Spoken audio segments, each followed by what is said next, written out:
নতুন বাসায় আসার কিছুদিন পরই আমার বোন 7 দিনের ছুটিতে আমার বাসায় আসছিল। তো আমার বোন যেহেতু জব করে, তারপর আমার ভাগ্নিকে একটা স্কুলে দিছে, ওদের মা মেয়ের আজকে ছুটি শেষ, তো ওরা সকালবেলাই চলে গেছে।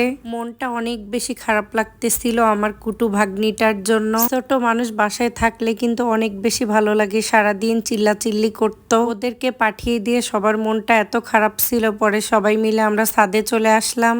তোমরা জানো আমি যেদিন আমসত্ত্ব বানাইছি ওই দিন থেকে এত পরিমাণে বৃষ্টি বলার মতো না, অনেকগুলো আম আমার নষ্ট হয়ে গেছে।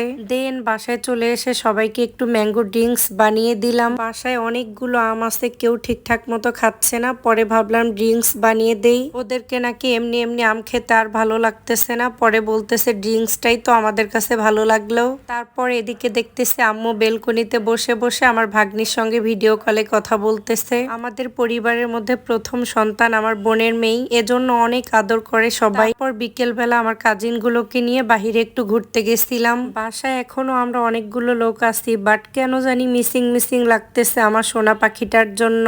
আমার হাজবেন্ড কিন্তু আমার বোনের মেয়েকে অনেক বেশি আদর করে, ওরও মনটা অনেক খারাপ ছিল। তো এখানে আমরা রব্বানিতে আসলাম, আসার পর আমার কাজিনদেরকে একটু হালকা পাতলা খাওয়াইলাম। আমার কাজিন গুলো কিন্তু আমার অনেক ছোট, তারপরে ওদের সঙ্গে ঘুরে ওই দিন ভালোই লাগছে। হোয়াইট কালার টপস পরা এটা আমার ছোট খালামণির মেয়ে, আর ব্লু কালারটা হচ্ছে আমার ছোট মামার মেয়ে। তো আজকের ভিডিওটা এ পর্যন্তই। তোমরা অনেক বেশি ভালো থাকো, আমাদের জন্য দোয়া করিও।